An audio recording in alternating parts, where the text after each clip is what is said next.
ಪಕ್ಷದ ಬಳಿ. ಜೊತೆಯಲ್ಲಿ ಹಾಸನದ ಜಿಲ್ಲೆಯಲ್ಲಿ ರೇವಣ್ಣನ ದಬ್ಬಾಳಿಕೆಯಿಂದ ಜನ ರೋಸಿ ಹೋಗಿದ್ದಾರೆ. ಇದರಿಂದಾಗಿ ಜನ ನಿಧಾನವಾಗಿ ಪುರಾತನ ಪಕ್ಷದತ್ತ ವಾಲ್ತಿರುವುದಂತೆ ಅಲ್ಲದೆ ಜೆಡಿಎಸ್ ಶಕ್ತಿ ಕೂಡ ನಿಧಾನಕ್ಕೆ ಕುಂದುವಂತೆ ಮಾಡಿದೆ ಅನ್ನೋದು ರಾಜಕೀಯ ನಿಪುಣರ ಲೆಕ್ಕಾಚಾರ.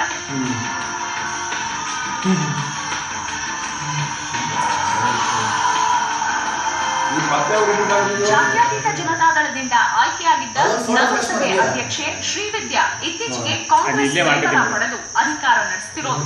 ಆಡಳಿತಾವಧಿ ಮುಗಿದಿದ್ರು ಜೆಡಿಎಸ್ ಪಕ್ಷಕ್ಕೆ ಟಾಂಗ್ ನೀಡಿ ಅಧಿಕಾರದಲ್ಲಿ ಮುಂದುವರೆದಿದ್ದಾರೆ. ಇಷ್ಟು ಸಾಕಲ್ವಾ ದೊಡ್ಡಗೌಡರ ತವರಲ್ಲಿ ಜೆಡಿಎಸ್ ಶಕ್ತಿ ಕ್ಷೀಣಿಸಿದೆ ಅನ್ನೋದಕ್ಕೆ.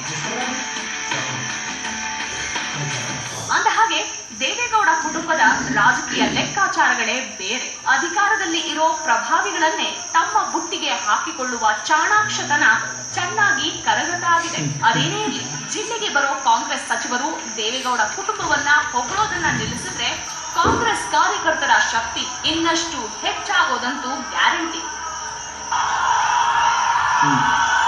ಹಾಸನದಿಂದ ಕ್ಯಾಮರಾಮನ್ ಶರತ್ ಜೊತೆ ಹರೀಶ್, ಸುವರ್ಣ ನ್ಯೂಸ್.